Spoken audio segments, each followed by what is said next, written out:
Welcome. Thanks for coming in today. Distinguished guests, fellows, faculty and staff. We've got an incredible opportunity today. Thankfully the traffic wasn't terrible today, I don't think. But it's a great opportunity for us to learn, to get inspired, and to think differently, to see some different perspectives. So today we're honored to have Ms. Zuhal Sultan, who's the founder of the National Youth Orchestra of Iraq, and she'll present on uniting Iraq's youth through music. She was born and raised in Baghdad, and then at the height of the sectarian crisis in 2006 began to put together the Iraqi Youth Orchestra, and has done some amazing things there that you'll hear about. She was selected in 2008 by the British Council as a global change maker, and was a peer facilitator for their fourth Global Youth Summit in 2009. Interesting as well, in 2011, the World Economic Forum had a special meeting on economic growth in the Arab world, at which she also participated. She's had an amazing background, was just at the UN this week as part of a youth, empowering youth event in which they met with Secretary Ban Ki-moon and saw some incredible possibilities there. On one level, we always think as we get older that to be a strategic leader requires years and years of experience and all this piece over time. And Zuhal Sultan exemplifies that that strategic leaders, folks with vision, with courage and tenacity that can make a difference, can come in all sizes, genders, ages, and that ultimately it's about their convictions that matter. So this is a pretty unique event. Thanks to the Euphrates Institute for enabling this. We've been able to live stream this throughout the United States, but also to Iraq. I would ask, Ms. Sultan's going to speak for probably about 50 minutes. She has a short film at the end to kind of put some context, and then we'll open it up for questions and answers. I would ask, though, when it's question and answer time, just please identify yourself, speak clearly, so that if folks are live streamed on there, they can understand what's said. Okay? Everybody's good? So please join me in a very warm welcome for Ms. Zuhal Sultan.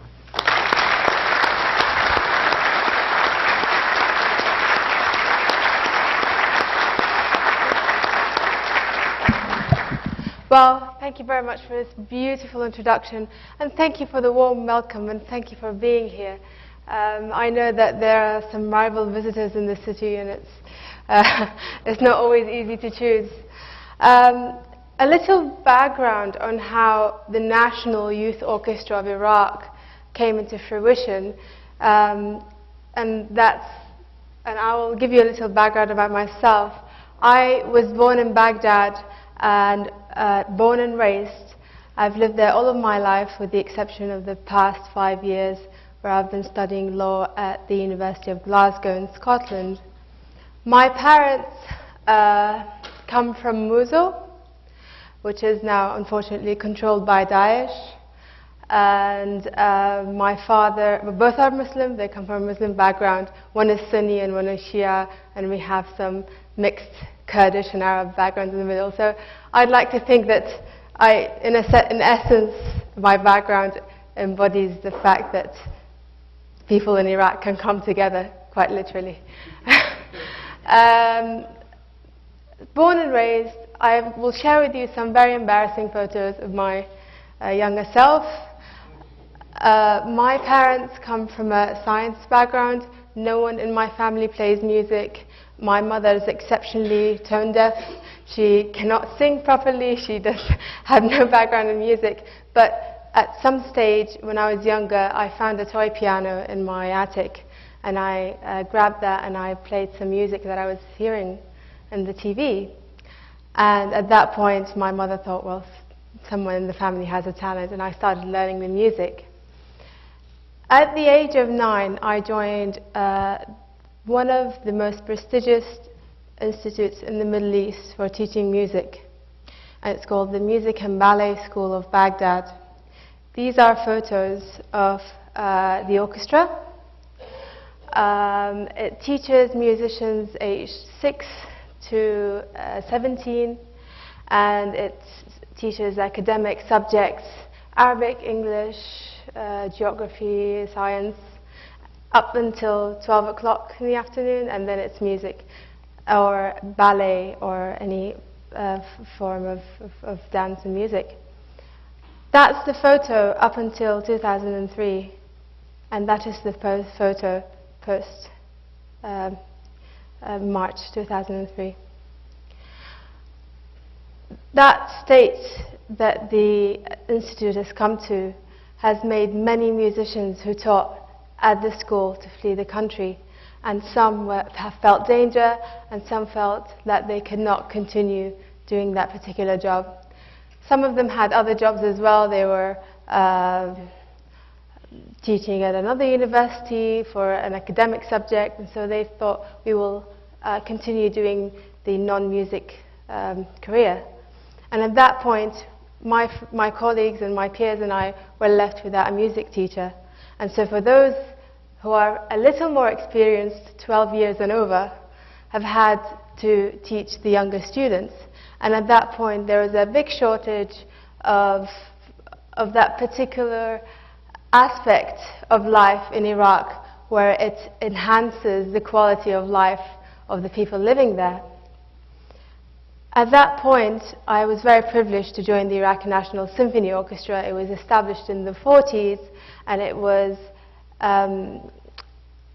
one of the very few music institutions or even cultural institutions left in the country for perhaps entertainment, even for bringing hope.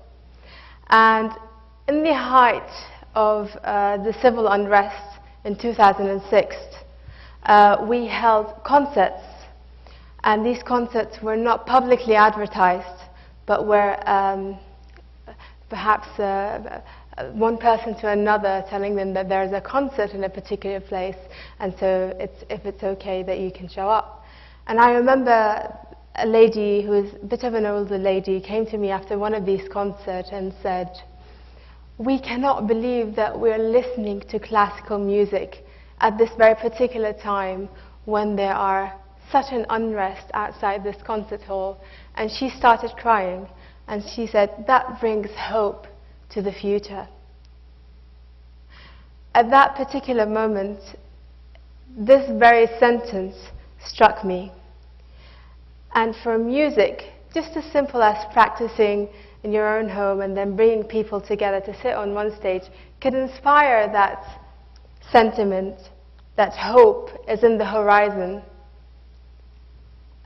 gave me a small idea in the dark one night in Baghdad when there was no electricity, no lights on, and it was extremely hot, and my iPod ran out of charge.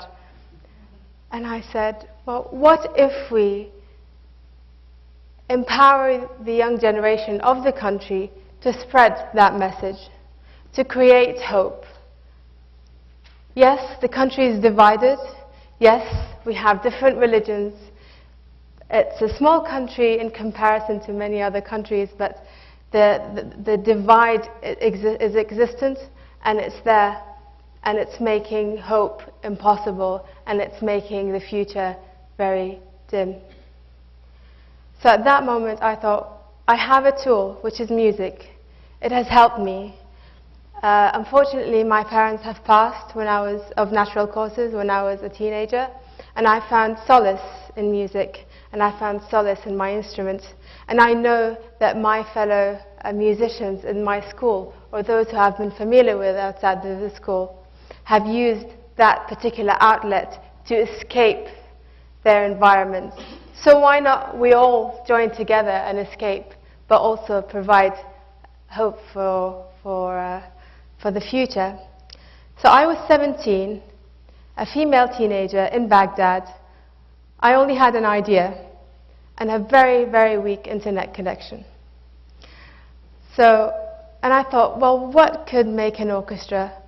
We need musicians, we need a conductor, and the finances to put it all together. There is one conductor in the country who was already running the Iraqi National Symphony Orchestra, so I had to source my conductor elsewhere. It had to be someone who was willing on building something from scratch, not only working on the fact that most of the musicians have had no education of late, but also the fact that there might not be support from the government, and maybe not as much support from the public. At least at that point, that's what I thought. At the end of the day, it's a war-torn country, and what people will naturally think of is, how do we get the electricity working? How do we get the hospitals working? How do we get people to have basic living needs? Not how to make an orchestra. So I had to find someone who's just as off as his head as I am. And I found him. Before then, I advertised to set up the orchestra around the world, and people have seen my blogs, and they were saying, a teenager in Iraq wants to create the first national youth orchestra of the country. And this conductor, who's from Scotland, was visiting his family in Edinburgh and was sitting and having fish and chips in Edinburgh, as you do. And he grabs his newspaper and sees an article, says, I will get in touch. And that, ladies and gentlemen, is Paul McAlinden. I spoke to Paul on Skype, and I realized he had the same vision as I am. He wanted to bring people together. But I also realized that he understood the risk, and he understood that to work in that environment where nothing can be planned for sure, where nothing is for certain, it takes a certain risk, it takes a certain amount of hope, and for that to happen, there had to be a communication and a sense of faith and determination to make things work. And so Paul and I have sat together and said, now we have a conductor, how do you get the musicians? It was very difficult for me to go across the country and audition musicians. I didn't know whether there were musicians in the south of Iraq, in Basra, or there are musicians in Nasiriyah or Quds or Mosul. I did not know that. I knew at some point there must be people like me in the same situation as I am and my friends, who want to make a change and who want to get out there and show what they can do through the outlet that they have. So I made a phone call and I made a Facebook post, and that got spread. And through the help of a Kurdish friend of mine, I've made applications in Arabic and in Kurdish to help recruit musicians around the country. And the response was great. We just told them, just send us a YouTube video of 3 pieces that you can play. Just show us what you can do. And we received these YouTube videos, and it just so happens that the people who have sent these files were from all over the country. It was a great mix of Christians, Muslims, of both sects, musicians who are from Armenian descent, and it just so happens that they can play music, and they're within the age range of 14 to 29, which we have asked to join the orchestra.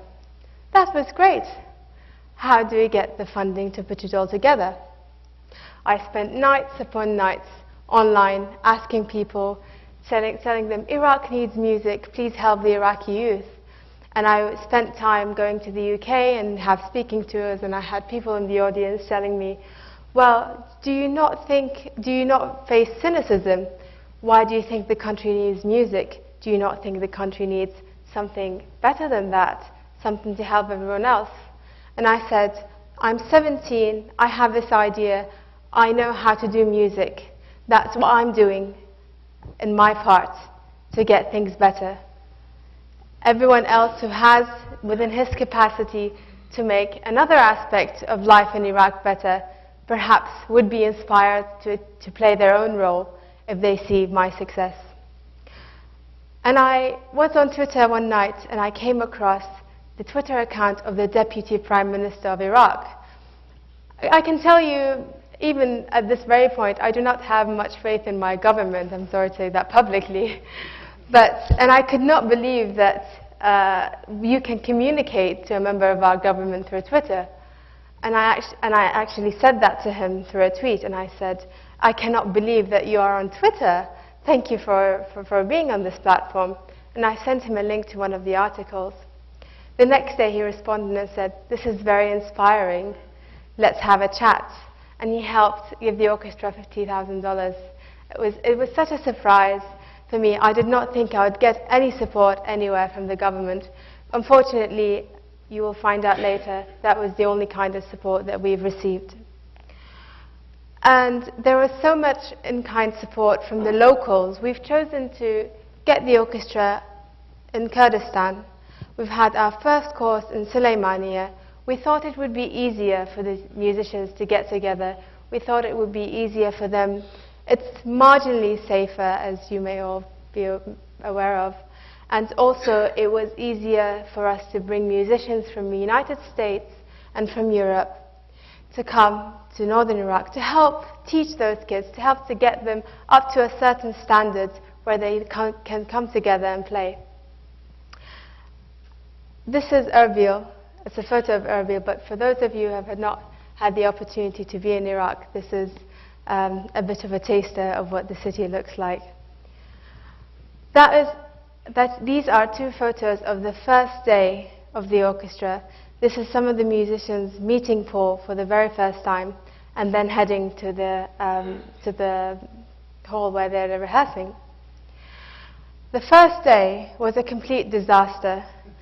And at that very first second when they were sat down trying to play Beethoven, I sat down and thought to myself, what have I done?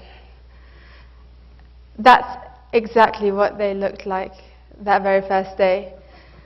They did not talk to each other. They refused to talk to each other. They sounded horrible, and they were very upset that maybe one of the members is not as good as, well, one of them said to me, well, he's Kurdish and he doesn't play as good as I am. Why is he sitting in the front desk? And so in the first day or two, it's been a disaster. It's been anything that, well, at least in the definition of orchestra, where people come together and play and communicate, it was none of that. We've tried to set up icebreakers. We tried to put some sweets and cakes in a particular corner so that they can all come together and perhaps even, mildly be in touch with each other. It did not work. I almost lost hope at that particular point that the orchestra can ever happen or come together. One afternoon, we took the orchestra members from one of the rehearsal halls to have lunch at a restaurant. Someone got off of their chair and asked the bus driver to put some folk music on. And he put it on and he started dancing on the bus. And then another person joined. And another person joined. And all of a sudden, there was a moving, jumping bus down the road. And it was I was sitting in the middle, very tired, very frustrated, but then this epiphany happened. Maybe at first sight, them coming together did not happen through Beethoven, but it happened through a very cheesy Kurdish track. And at that very point, something changed, something clicked. When they were dancing on that bus, they didn't think he's better than me because he's Arab, or she's better than me because she's Kurd, or they only thought at that moment to have fun, to relieve their stress, and to communicate, perhaps not with words, but with their body language, and through having fun, through being young. From then on, oh yeah, that's them frustrated. From then on, that is a photo of the party bus actually, that's a good catch. And then from then on, they became friends. They became more than just musicians who were sitting together for the rehearsal time, but they became friends and they started talking, and they took their party bus from the bus to the streets. It's something that I did not anticipate to happen. It's a challenge perhaps I did not think of when I first started the orchestra. I didn't think that there would be such a huge conflict. I come from a background where I never thought to question anyone else's religion. My parents have taught me that the only thing you need to know is that you are you and you need to be kind to other people. So perhaps there are challenges I was not made aware of, and I was faced with them, and it perhaps baffled me to begin with. But I knew that there was a common cause, and I knew that perhaps even if I was unfamiliar personally with each and every single member because I've met them for the first time, I had something in common with them. I had my love of music. I had the difficulties that I'm facing as someone who's been raised in a war-torn country. And we both know that at the end of the day, we want to reach the similar outcome of having a better life. Our musicians who came and taught at the orchestra were baffled by the learning curve because they were hungry. They were hungry to learn. They were hungry to have the opportunity to express themselves, to learn from others, to ask the tutors from the US and from Europe how their life is like as a musician. At the end of the day, these people have bought an instrument that's not good enough to play with, and they have no prospect of ever taking up music as a career, but they've used it as an escapism. They've used it as something to turn to. And so, ladies and gentlemen, in the next 3 weeks, there has been a huge transformation that's flourished in front of my eyes, where these musicians have turned from strangers who did not want to speak to each other, to musicians, to human beings who appreciate one another regardless of their differences. This is a photo of the first concert. I was sat backstage crying because I thought, I'm very proud of my babies. I was 17, most of them were 22 and older. And not only am I proud of them because of what they came through and of their difficulties, but each and every person in that orchestra is an individual and has been going through very difficult challenges, but they have came out of it as a changed person, as someone who can and want to inspire change. We sat down with the orchestra members and said to them, what do you want the orchestra to be about? We said, we want to spread Iraqi culture to the world and to ourselves, and we want to be nice to our communities. And I said, what does that mean? They said, we want to help the younger children to come out and have an instrument and have an escapism just like we did. So we've conducted every single year children's concerts where we bring about children from orphanages or from schools, so they come up and see, this is a violin, and this is not a very big violin, it's a double bass. And so the musicians would play, the older musicians and the tutors would help show them the way of what it's like to play it properly. But at the end of the day, this orchestra wasn't just about music, it's about cultural diplomacy. It's about teaching the musicians to take charge. We've helped the musicians become part of the orchestra, of the decision-making committee, by hiring regional representatives. So in Kurdistan we have regional representatives, and in the rest of the Arab part of the country we have them. And what they do is that they decide and they take part of governing the orchestra. And it has been a huge challenge, because when I sit down with them and I tell them, what do you think that needs to be done? They come to me and say, we trust you, you can do whatever you want to do. We cannot think of making such a decision. We don't think ourselves responsible enough. And that goes back to the fact that the country has had a culture of being under a tyrant. And so it's very difficult for them to understand that they can take responsibility, that they can make decisions, that they can take ownership of the community that they're in. And this is something that we've had to work on with the musicians. It's something that we've had to develop in them. And this has come into the fruition of many byproducts many projects that the musicians have been able to do, where they can make their own little groups of teaching young children, or perhaps playing at hospitals. And it's just that sense of hope that they can themselves do something as well as watching others do it. Not only that, we've been able to take the orchestra to Germany to play at the Beethoven Fest in Bonn. We've been able to take them to United Kingdom. We've been able to take them to France.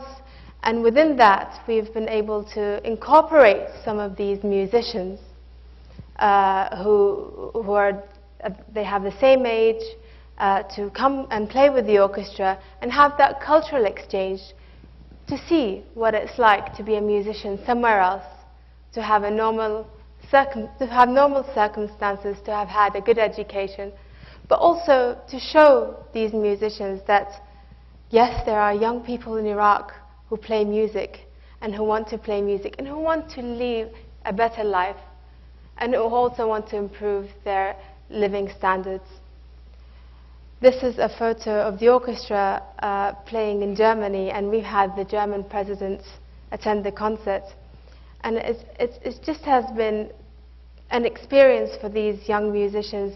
Some of them have never left their city, let alone the country, and been on a plane.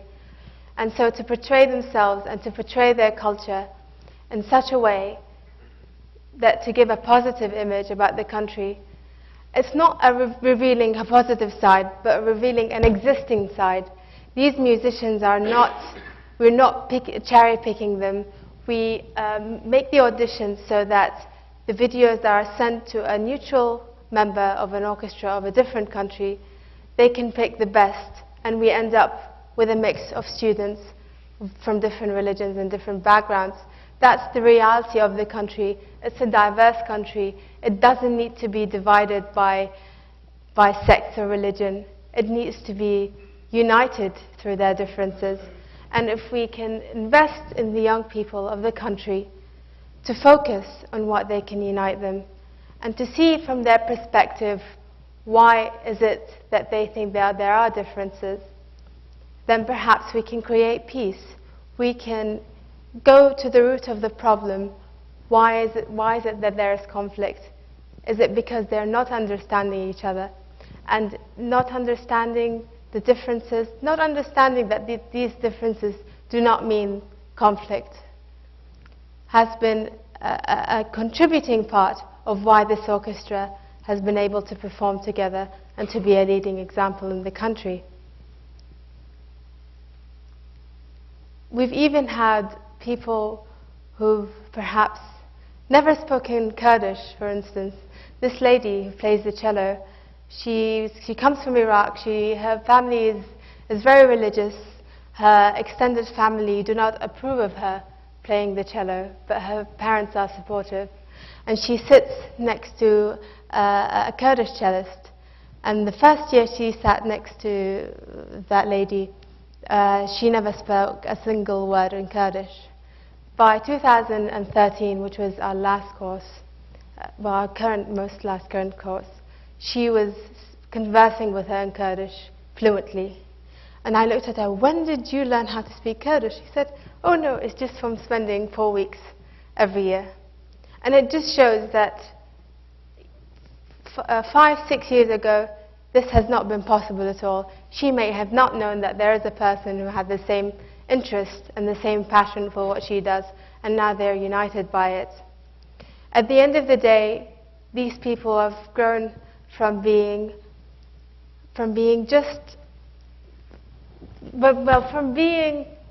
coming from a culture and from families who've taught them not to like each other, who've taught them that they're very different, to partying on a bus or loving each other or caring about each other. And that was all through something from an idea that came in the dark, that peace is possible, that it can be accomplished through any means that can unite people. I'll give you a little context through a video that's been put together by Deutsche Welle in Germany about the orchestra's visit to Bonn. And so I would be very grateful if that can come up on the screen and perhaps to explain things far more colourfully than I have.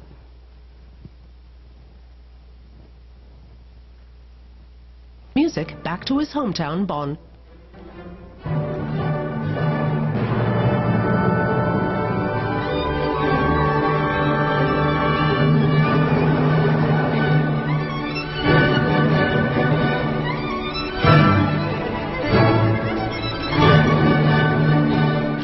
That's how Beethoven sounds in the Kurdish capital Erbil.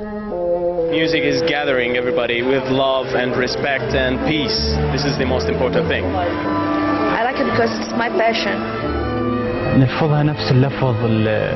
We're using the universal language in the orchestra, which is music. So everybody understands each other.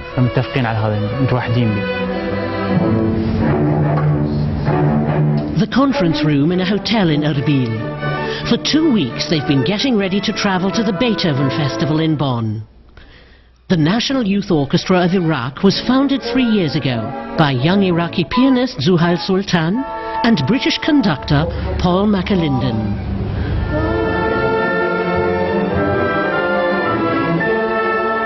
Now, in this movement, horns and trumpets and timpani are really important. You hold the tuning for the orchestra. You've really got to have an awful lot of belief in the young people themselves. You've got to have a huge taste for risk. Otherwise, it doesn't work. And you must have an enormous sense of faith. It's the orchestra's third summer together in Erbil. Arabs and Kurds, Sunnis, Shiites and Christians. In a country torn by civil war, they should be enemies. Here, music unites them. Fine-tuning with tutors from Europe and the US, because good music teachers are few and far between in Iraq.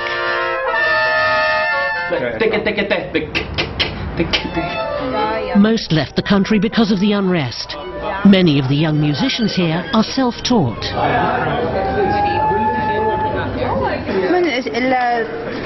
When I was at the arts college, my cello teacher was a violin player, but he knows nothing about the cello.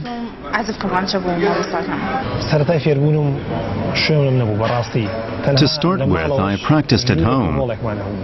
But it's a very small house, just 2 rooms. So then I went to play with friends. The place had no doors, no windows, no electricity, nothing. Sometimes I stayed late and slept there. Good instruments are also hard to come by in Iraq. There are cheap ones from China, but that's how they sound. The orchestra is not just to teach us to play. Even more important is that they bring all these different people from different cities and religions of Iraq here to mix together and play some of the most famous music in the world. And this brings us closer to each other, not only on stage. Erbil is an ideal place for the musicians to rehearse. Baghdad is still riddled with attacks and religious fundamentalists who reject Western music and would even fight it with violence. Back home in Baghdad, French horn player Ali has to be careful because he has very conservative neighbors. When he practices, he sticks a towel in his horn as a mute. Out on the street, he hides his instrument. But he prefers not to talk about it on camera. It's an exchange of energies, a sense of using music, which they've done for years now, to find an inner peace, to shut out the world around them, and to find some solace. They're there to make music, but there is a peace process going on, a reconciliation process.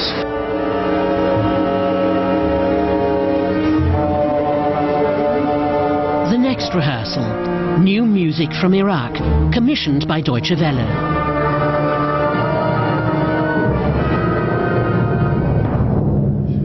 Kurdish composer Ali Outman isn't yet satisfied with the tempi.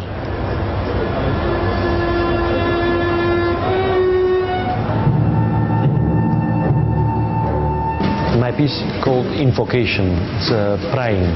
and trying to solve every differences between like black and white, good and bad, and everything like that, to make one world for every human being.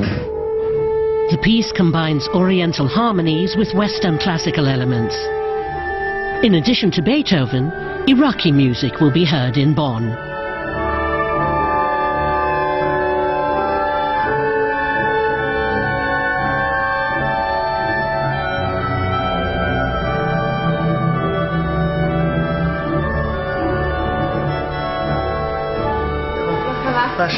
In the evening, viola player Darun from Erbil is with his brother Alan, a violinist.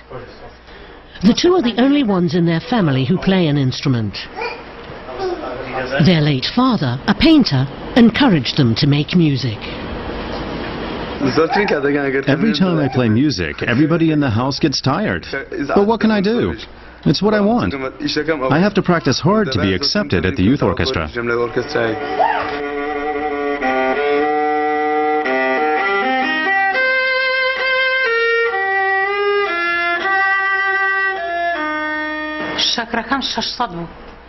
I'm always telling Darun, don't play so much, I have a headache. But he says, I have to, because I want to go to Germany. And you have to support me, you're my mother.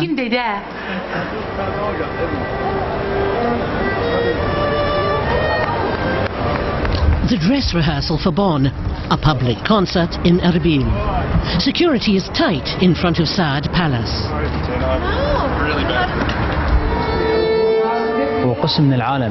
Part of the world knows that Iraq is still suffering from war and other problems. On the one hand, all that still exists, but on the other, there's the music, musicians, and a normal life. We come here to Kurdistan from Baghdad to play music and show the world what life is like here, and that we can play classical music in Iraq.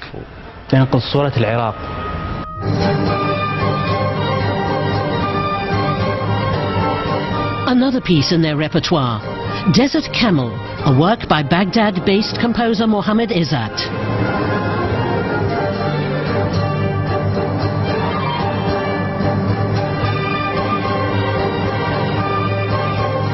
Middle Eastern sounds. You can't help hearing that the musicians are more familiar with this than with Beethoven. Then it's time to check in at Erbil International Airport. Destination Bonn, Beethoven's birthplace and the real adventure.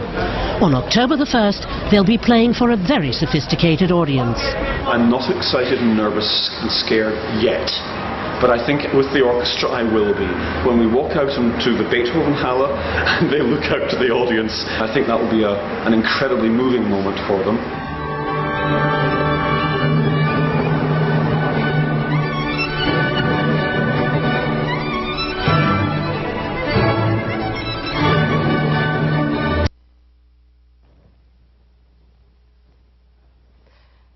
This, ladies and gentlemen, is not an ideal picture of what Iraq could be. This is Iraq. This is the component of the country. This is what it is if change comes from the community. The tyrant is gone. He's left. Now it's up to the people to make their change, but also to see that there are examples who have succeeded within themselves to inflict that change.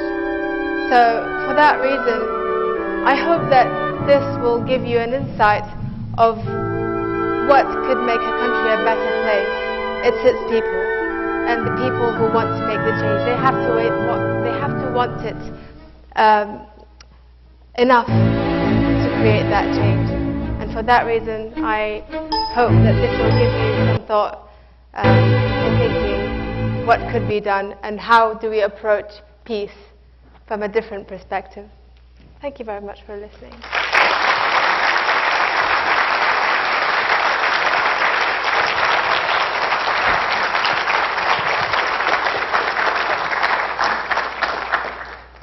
All right, we have an opportunity for question and answer time. So if you would just raise your hand, wait for a mic from one of our staff, and let's go ahead to question and answers, please.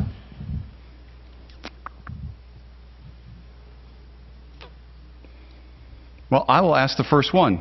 So I'm still Kirkland Bateman, and thanks for being here, but I'm curious, so 2009 is when you founded it at 17, and it sounds like you spent about 3 or 4 years still in Baghdad before you went to university. What change did you see during that time, both with the musicians and then in Baghdad, and then sort of what have you seen since then? Well, at least from 2009 and until last year, 2014, there has been some improvement, at least within that time.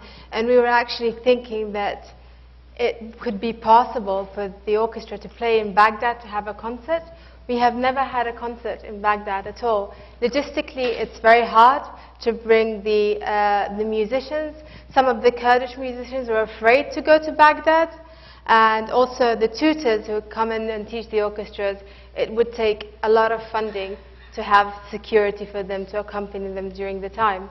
But we were actually at a point where we were considering in that year that we can actually, after we bring the orchestra to the States, what was the intention, to play with the Elgin Youth Symphony Orchestra and to come visit Washington, D.C., to go back to Baghdad and hold a concert.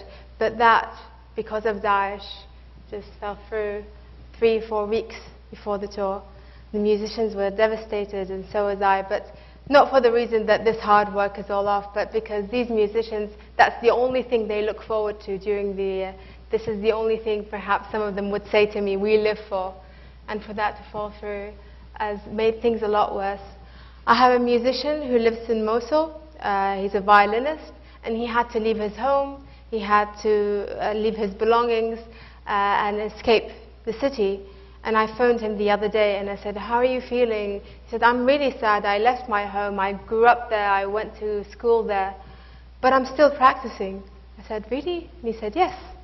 I want to be part of the orchestra again. But I want to still feel human. He's Christian. His family has been prosecuted. Most of his extended family has fled the country. But at the end of the day, he wants to feel human.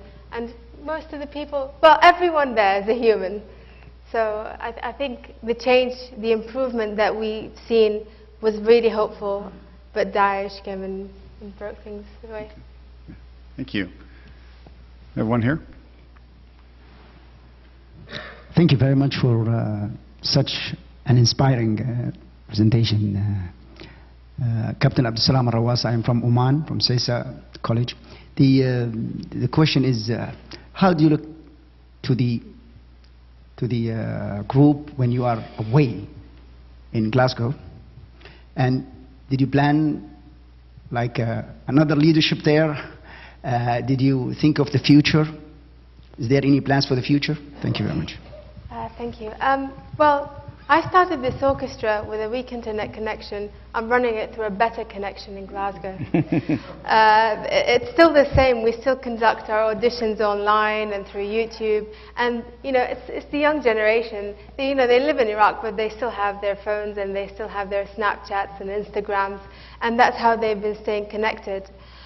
We have a friends organization in Germany that helps bring some tutors to the country between those summer camps that we have to help sustain the orchestra musically. But also, I think for the future, this orchestra has to continue.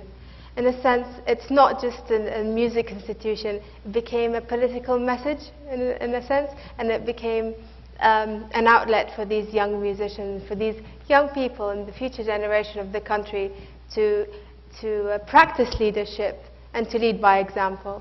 And so the plan for the future is for the orchestra to flourish and continue. Christine down in the front, so she needs a microphone.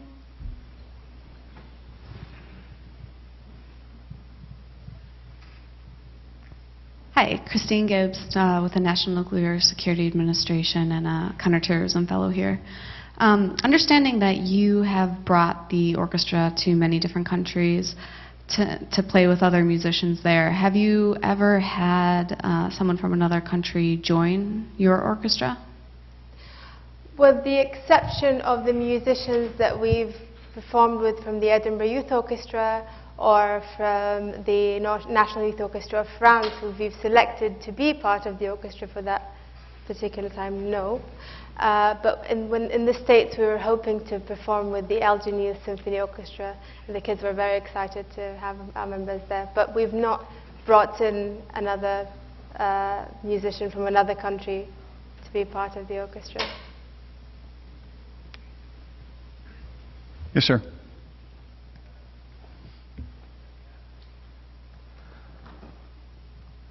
Major Augustine Gonzalez. I was in Heat in 2006 and Selman Park in 2008, so I've been there. Now that you're going to law school, I'm just curious, when you get out, what are your future plans? Do you plan on going into politics? I want to go to a field where I can make change, so perhaps politics is not the way to go.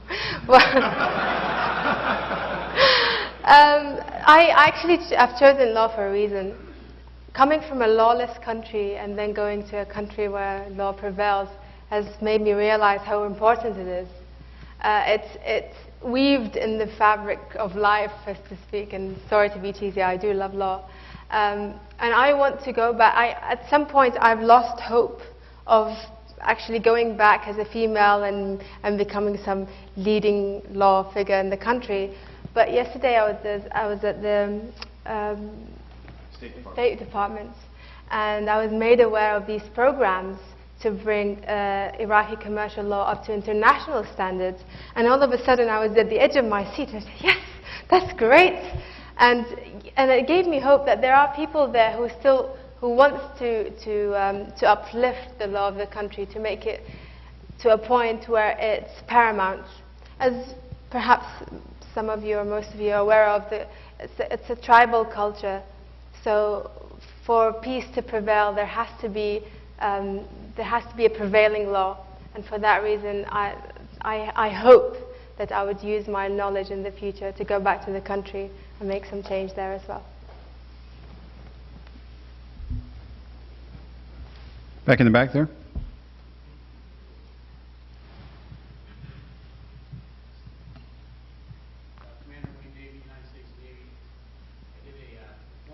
I don't think it's turned on. All right, Wayne Davey, United States Navy. I did a deployment to Afghanistan last year, worked a lot with the younger groups, people in universities, in Jalabad, and I noticed that the age group, probably age 16 to 30, 35, had a different outlook on life, and they seemed very hopeful of the future. You know, wanted to be educated, wanted to use technology, wanted to band together, wanted to get together for peace and do peace initiatives. Do you see a similar thing in Iraq with the youth group? You talked about change must come from the community. Do you also see that it is possible for change to come from the youth community within Greater Iraq? Initially, at least with my experience from my friends and the extended friends and the orchestra members, at least with the orchestra members, initially they joined the orchestra because they can get music lessons and that's it.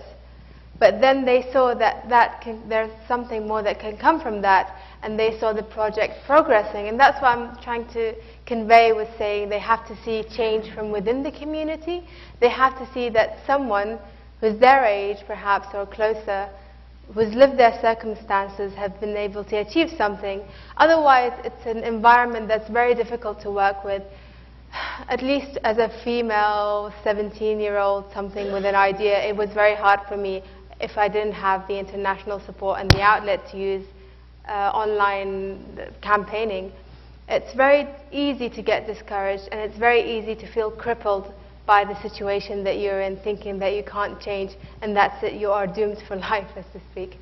But it's very important for these people to be made aware of each other and to understand that if you're not going to make that change now, it will take a lot longer for that change to happen, if at all. So yes, there is a sense of hope, but it has to be supplemented by examples. It has to be backed up for these people not to give up, because at a certain age, some do, and some think there is not much to do about anything. Miss right here.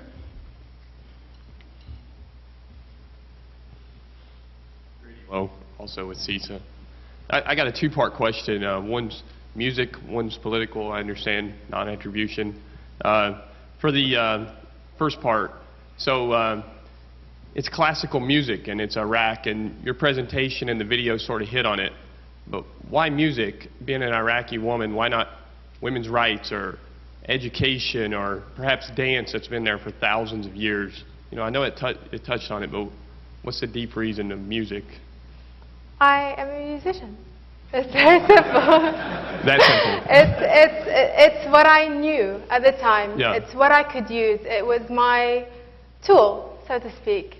And that's what I went about. But then it expanded. I started learning how to make logos and booking flights and doing this and doing that and bringing people together. And so it expanded. So it's using one resource into doing something else. Okay, more simple than I thought. But I'm going to bridge that into a political question that interests me. Here in America, we hear what's going on in Iraq. You mentioned Daesh several times, and I think it helps the Strategic Institute. But we hear all the time, you know, blame from one party to another that Daesh is in Iraq because we pulled out of Iraq. Is that a sense that you get or that you hear from the Iraqi people back home, that Daesh exists in Iraq because of what we did not do in Iraq or what we did not do in Syria? I would say that by the time that the American troops pulled out of the country, we were scared. We were really scared. We thought if you guys go, things will crumble. And when the American troops were there, there was a sense of security in a way, that even if civil unrest would rise again and it would be back, you would kind of calm it down. So there was a general sentiment that something wrong might happen. But at the end of the day, we have to, at least the way I see it, and at least the way my friends see it, Daesh it's a business. They make their living out of destroying the country, and so they saw an opportunity to flourish, and they've grabbed it, and that's what happened.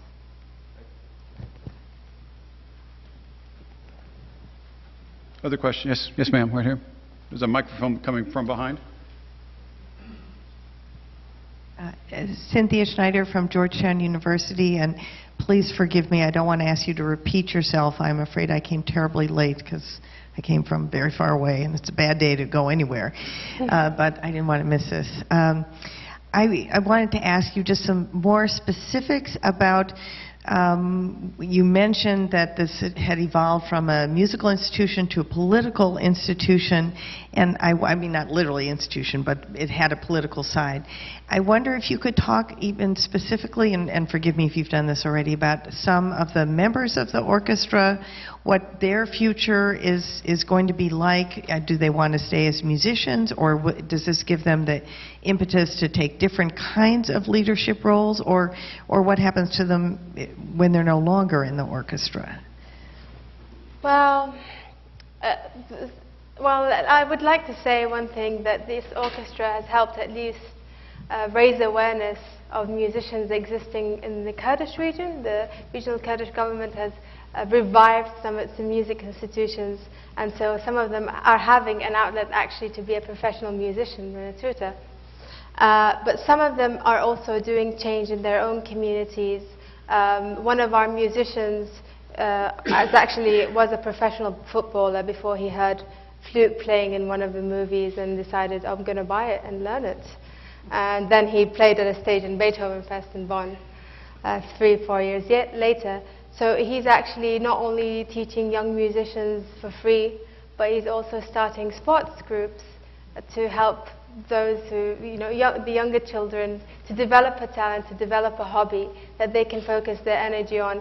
So I'm not saying that they're off to going into parliament and to do politics, but they're making significant, what I would deem significant changes, because if you focus your energy, if you focus those young people's energy to do something different, they wouldn't be tempted to go online and look at Daesh and say, oh, I will be accepted in a community. Because at the end of the day, some of the people who join Daesh, they are there because they feel a sense of belonging.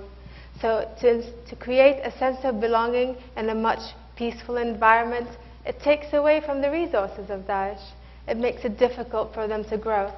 And with that, perhaps maybe politically is a general word to use, but the change that's been created is to benefit the society. At the end of the day, what Daesh is doing is, as the Euphrates Institute sometimes, well, most of the time, has tried to connect the orchestra with Daesh, not in a bad way.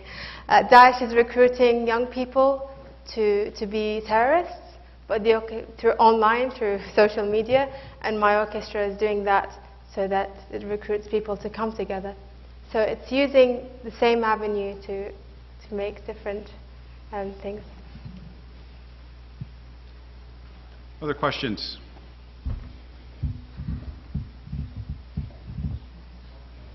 Dr. Bell has one. He needs a microphone. Why are you laughing?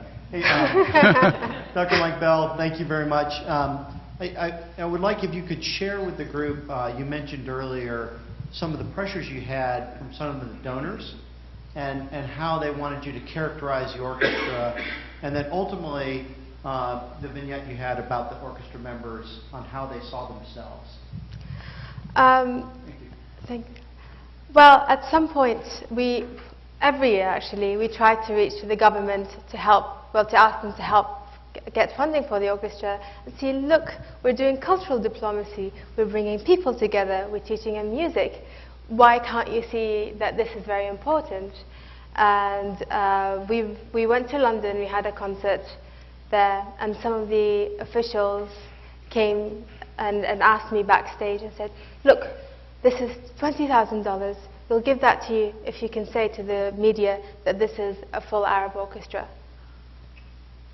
And at that point, I looked at him and said, I'm really sorry, but you're going to have to leave. It's very frustrating to see that perhaps the people who the country looks up to and have elected don't see a potential in the country itself becoming together and want to distinguish each region. And at the same time, a year later, we were asking members to help fundraise for the orchestra to come to the States. And some of our Kurdish members have gone to the Kurdish regional government and talked to them about the orchestra, and they said, well, that's a great idea. We'd love to donate, we'd love to give money to the Kurdish members of the orchestra, but we're not sponsoring the Arabs. And I looked at him and I wondered whether he'd say, well, should the Arabs do the same and then we can all come together? But he said, I told him, no way. If you give me funding to get my education, you give my brother funding for his education. And he pointed to his Arab colleague. And at that moment, I felt very proud of them, and I felt that I didn't have to say anything, and I did not have to do anything. This orchestra, and they get up on stage, we're not telling them you're a political message. We're telling them we're giving you free music lessons, and you need to enjoy your time and be you. But that's what they're getting out of it. There's a sense of community that's been created, and that's the purpose that became part of the purpose of the orchestra. So it's been very insightful for all of us. Any other questions for Zuhal? All right, well, before I invite Dr. Bell up to offer some concluding remarks, I'm going to remind you that we have some handbills for you from the Euphrates Institute, so please grab one of those as you exit. And Dr. Bell.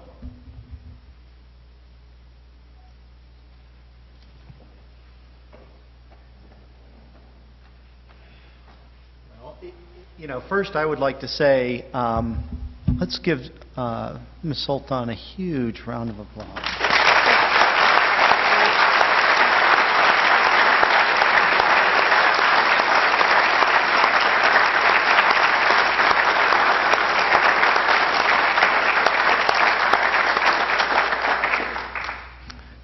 I think personally about the number of sleepless nights we've agonized in Iraq, fighting, pushing for a better place, and this is quite inspiring to bring this together, to create this vision of a national identity that had been so fractured. And so I want to say personally thank you for that. To all our comrades here from across town that made it here today, thank you for coming. Thank you for honoring us. I know it's been quite difficult to fight through the Washington piece here. You know, there is a huge message of reconciliation, justice and hope today with the Pope's visit, and you've echoed that masterfully today on the stage. Just to kind of recap some of the things that I thought were really powerful. One is the power for strategic leaders of tenacity and inspiration. And that sometimes inspiration comes at strange moments, you know. It may be in Baghdad when the power's out and your iPod's down. But when you have that idea, then what do you do with it? How do you take it forward? And then how do you build upon it, build momentum? There was a huge idea there on respect for rule of law, which many of us take for granted because we live in a world, if we live here in Washington, and in the environs, you know, where we take this for granted. We take services for granted, but we really take the underpinnings of the rule of law for granted as well, and how disastrous that can be for a society and people when that collapses. So don't lose sight of that. We've launched into the courses on power, ideology, and legitimacy, and at the heart of that really is a huge concept there. The other piece is, as I guess, a former soldier now, it always strikes me sometimes in the world of man's inhumanity to man. But what I have to say today is here's an incredible example of man's humanity, and that there's an inspirational side to humanity as well that we shouldn't lose sight of. It's really quite powerful. And then with that is the power that comes from leaders that have optimism and hope. That you know, if anything, you could argue there wasn't a lot of cause for optimism and hope if you're an Iraqi youth growing up in Baghdad after 2003. I really hate to say that, but I think we bungled the occupation, or the pseudo-occupation. I know we didn't formally call it an occupation, I'm sorry. Looked like an occupation. De facto occupation, how's that? We allowed a variety of things to get out of control completely. Our forces were focused on themselves and withdrawal and a variety of other things. And we lost sight of the purpose of the operation and what we're trying to achieve. And in the end, some of those great purposes emerge even without our tutelage and things like that. I think the sad piece is that you don't see a corresponding embrace from the government of Iraq for this vision. And of course, these are my personal views, do not reflect those of the Department of Defense or the United States government. But I just had to throw that out there. But nevertheless, we shouldn't lose sight of the power of the optimistic message and hope and what that can do. Interesting, you know, some of us have studied and have looked at, and you'll look at this year, the use of social media, or misuse, if you will, for mobilizing groups, for addressing grievances, for bringing folks together, giving them identities, but in ways, if we think of Daesh or some of these other groups, that have been quite nefarious and have been ultimately for violent purposes. And here's an example of using those same tools fundamentally in a different way to achieve a much more positive purpose that ultimately brings us together. And then just one more idea for each of you that I can't resist. Here's another example of someone who plays to her strengths. You know, each of us have unique strengths to help make our communities, our country's world a better place. And this is a great example of someone who's played to those strengths, maximized those, and then in the process has developed some new skills and strengths, you know, whether it's airline reservations or things like that, that to push forward this big idea. So never lose sight of the fact that ultimately people and ideas can make a difference in the world. That each of you matter, much like this young woman here today matters in this. And there's a great quote she made today, you know, how do we approach peace from a different perspective? And so we're honored today to host this event to provide you some different perspectives. Generational perspectives, gender perspectives, national perspectives, and then from a whole different craft, the craft of music and art, on how we would think about peace and how we can build peace. Because ultimately, even though our careers may be built on fighting wars, it's all for the purpose, ultimately, of creating peace. You know, we can't lose sight of that purpose that we're after. So I just want to say, you know, an incredible respect and thanks. We have a small token for you. You know, it'd be heavy in your luggage.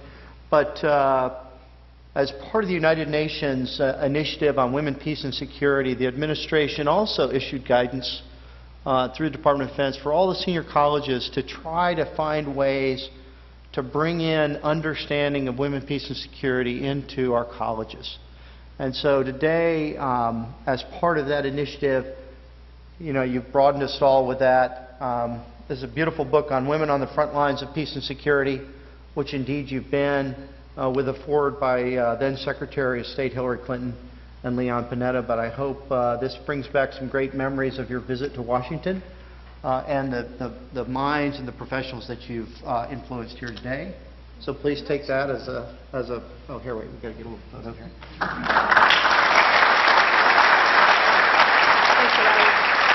And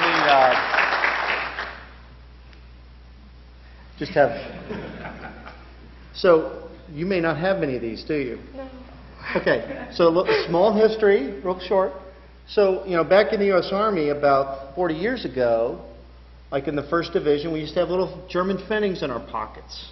And the Pfennig was also always a way to signify folks who had served together and a bond of camaraderie. And of course, you'd have a Pfennig check.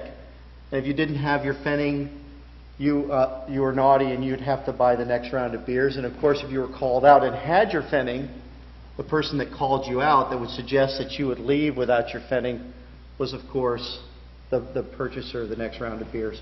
Now, over time, those Pfennigs got really large, and they made special coins for every unit.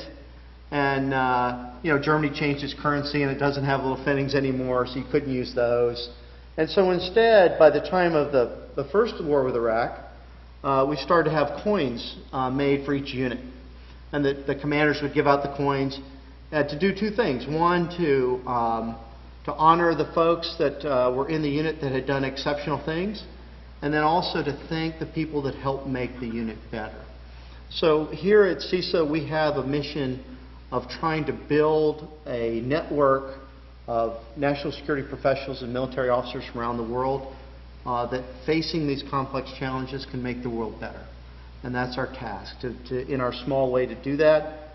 This coin is a symbol of that, and hopefully that'll find a place of honor, maybe next to the book on your shelf, or some way you just think of it. It's kind of simple, but quite strong in the end, and it means a great deal as part of the network. So thank you very much. Thank you.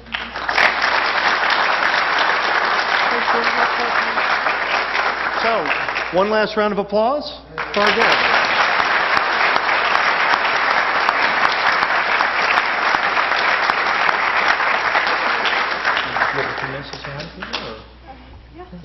Where we? Oh, you're good. Go ahead. All right, so thanks again for being here on the day of the papal visit and all the other complications. Don't forget to get the handbill on your way out. Zuhal is going to remain on stage. If you want to come up and engage individually, please make your way up to the stage. Other than that, thanks for being here, and we'll see all the students on Friday morning.